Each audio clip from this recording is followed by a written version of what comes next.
Hello, Tim. Señor Cuarón, gracias por estar con nosotros. Thank you for Muchísimo joining us. gusto, Tim. Boy, you've been doing press and living with this movie, Roma, for what might, at this point, what seem like an eternity. May I ask how you're holding up? I'm good. I mean, it's always very gratifying to feel. I mean, awards, besides awards, and it's just about feeling that there's a response from the audience towards your film. And in this specific film, the very deep and strong emotional reaction and response towards it. Well, it's interesting because the critical and audience response, to Roma has been rapturous. And in so many ways, I think this is edifying because it's such a personal film. It's a work of art. It's shot in what many in the business would view as an uncommercial format, widescreen, black and white. And in today's movie market, mostly everything about Roma appears as seemingly antithetical to all of the theories about what makes a successful film, as one can imagine. Can you speak to that, and maybe perhaps any resistance that you may have encountered as a result of sticking to this particular and specific vision of yours, and one that you obviously found necessary to employ in order to tell this story so effectively? Well, I was blessed. I was very lucky that I partnered with an amazing group of people that is Participant Media, and there was no questioning about what I was going to do. I had absolute freedom to do what I wanted to do.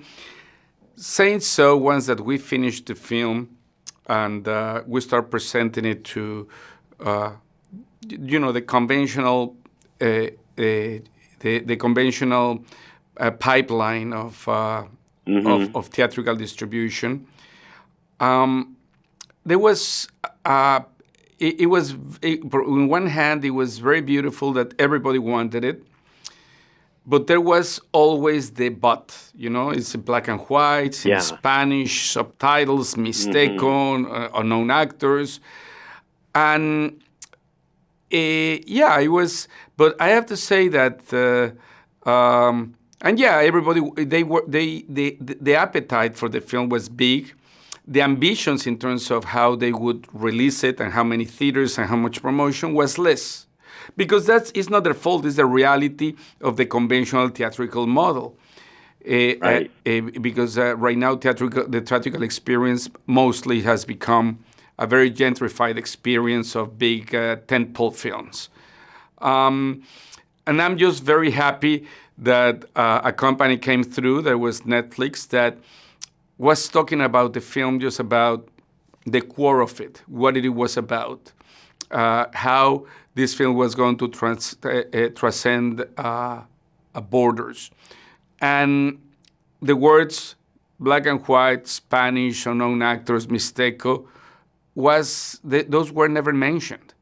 So it was very exciting, and I'm very happy what's happening because when I was doing, even if I had all the freedom, I would talk with some collaborators and I said, well, I'm doing something that I have to do.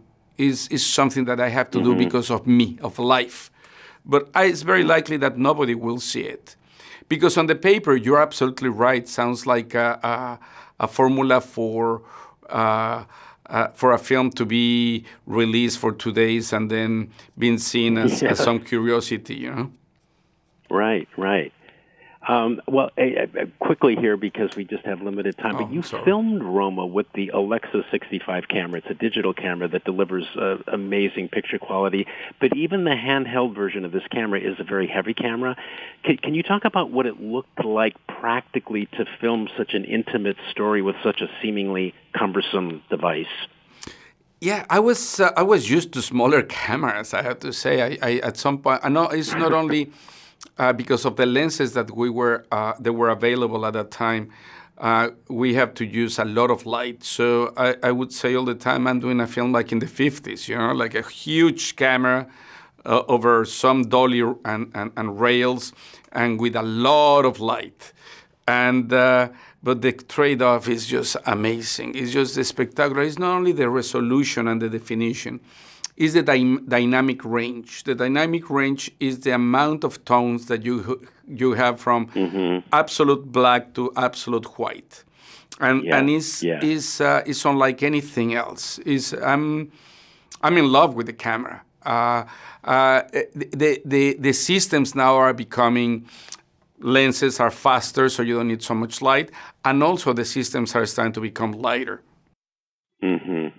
Well, Roma in theaters now and streaming on Netflix. Bueno, nuevamente, señor Cuarón, gracias por estar aquí y mis mejores deseos durante esta temporada de premios. Gracias y adiós. Such a pleasure to speak with you today. Thank you so much. Thank you so much. Muchas gracias. You bet.